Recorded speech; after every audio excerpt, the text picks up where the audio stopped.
Say this word out loud. Some people say Sikh and others say Sikh. So is the spelling of the word off or is the pronunciation off?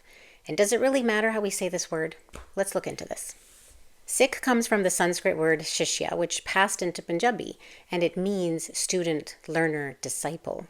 It's rooted in the Punjabi verb sikhna, which means to learn. So a Sikh isn't just a label for a religious group. It describes a way of being in the world. It actually defines a relationship between the follower and their guru as one of perpetual learning. The entire philosophy of our faith is embedded in this one word. So how we say the word actually matters because the word carries the meaning. In Punjabi, the word sounds like this, Sikh, with a short I sound, like I as in kick, and the ending has a k sound. The closest English word is Sikh, rhymes with thick. Now, English doesn't have all the sounds that Punjabi has, so it might not be perfect, but we can get a lot closer than Sikh. Where did Sikh come from? When the British colonized the Punjab in the 19th century, they encountered the Sikh community. And like so many other words and names used during that era, Sikh was anglicized. It was reshaped to fit the sounds and the spelling patterns of English. The problem is that English spelling doesn't have the right tools to represent Punjabi sounds accurately. The British also had their own word, Sikh, which meant illness. So to avoid confusion, they deliberately changed the pronunciation. Unfortunately, this anglicized pronunciation stuck. It got printed in books, it was taught in schools, and it's been repeated for generations.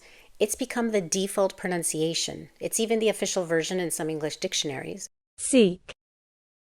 Seek. But pronouncing it Sikh means it's like to seek or to hunt.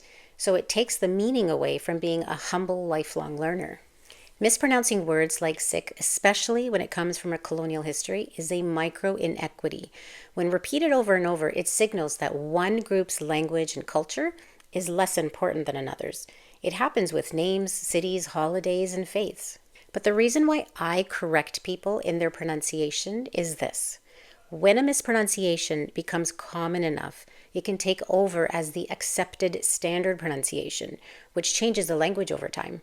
Eventually, the mispronunciation becomes the standard like Sikh has, and this standard pronunciation has completely erased its native meaning.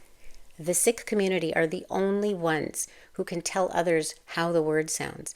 The movement to reclaim the pronunciation of Sikh is part of a much larger global conversation about language and decolonization.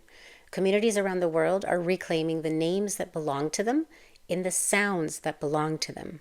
And these aren't symbolic gestures, they're acts of restoration.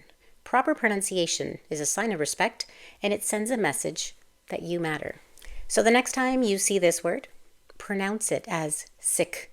You don't have to be perfect. As long as you're trying, that's it. That's the whole ask. Because at the end of the day, Sikh means learner. And isn't that exactly what we're all trying to be?